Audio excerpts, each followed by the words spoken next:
January 3rd, 2026, at around 2 a.m. in the morning in Florida.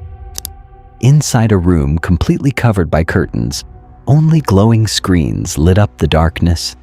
Sitting there was the most powerful man in the world, American President Donald Trump.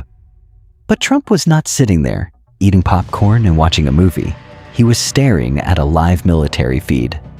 Thousands of miles away, his forces were attacking a house. This was not a movie. He was watching his soldiers in real time as they moved toward a home in Caracas, the capital of Venezuela.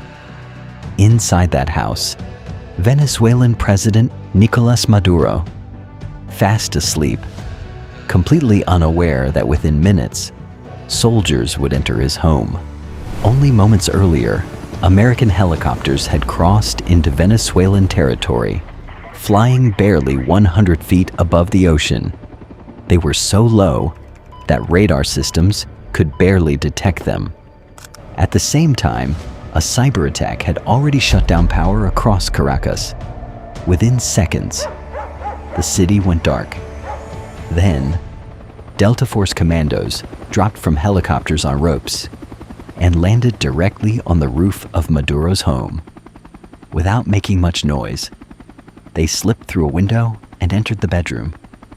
Then suddenly, Maduro woke up. The moment he realized what was happening, he ran toward a heavily reinforced safe room made of steel. He reached the door, but before he could close it, the commandos caught him.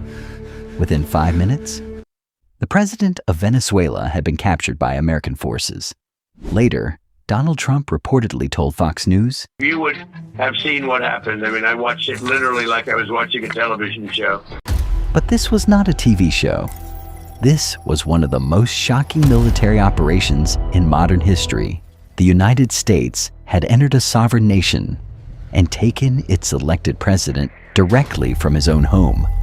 When news channels reported the story on Next Morning, people around the world were shocked.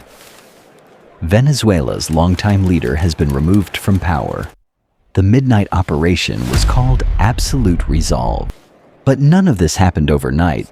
The planning had started months earlier. While the world believed everything in Venezuela looked normal, back in August 2025, the CIA had secretly sent a small team into the country. Their mission was simple: watch Maduro. Where did he live? Where did he travel? What did he eat? What clothes did he wear? They even gathered information about his pets. Everything was tracked, and the CIA was not working blind. Someone inside the Venezuelan government was secretly providing information about Maduro's every move. On paper, it sounded simple. In reality, it was extremely dangerous because CIA team had no diplomatic protection. If they were caught, United States could officially deny everything. Just like in the movies, foundations were already being put into place. They were only waiting for one signal. November 2025. Trump and Maduro had a phone call. During that conversation, Trump reportedly gave a direct message: step down, leave the country, and walk away. According to reports, it was an ultimatum. Maduro refused, and with that, the final stage began. In Kentucky, American forces built a full-scale copy of Maduro's home. Delta Force commandos repeatedly trained there for any situation they might face. Meanwhile, fighter jets, Navy Special Operations aircraft, and Reaper drones were quietly positioned around Venezuela. December 25th, Christmas Day, Trump approved the operation. There was a reason they chose Christmas.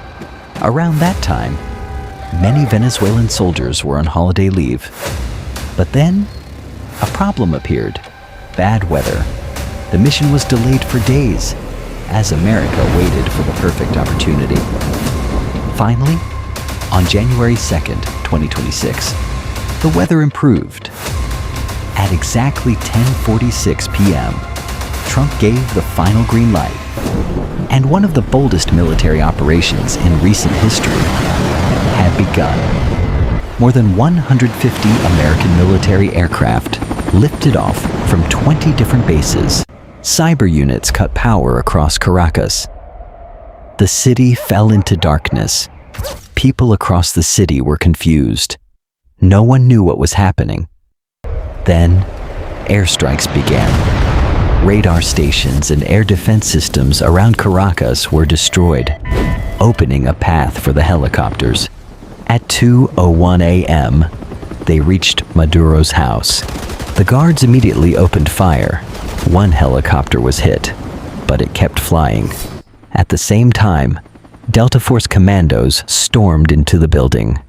Within 3 minutes, they reached Maduro.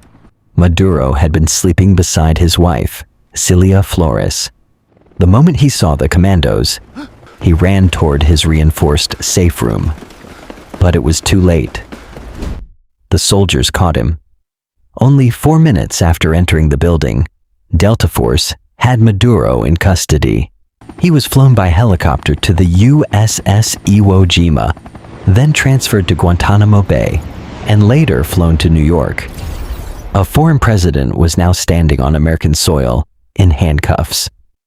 But one question remained worldwide. Why did America do it?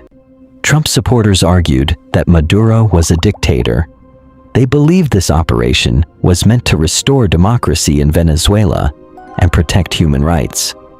Trump also claimed the operation was connected to drug trafficking allegations. But what do you think? Was this justice or something else entirely? Let me know your opinion in the comments.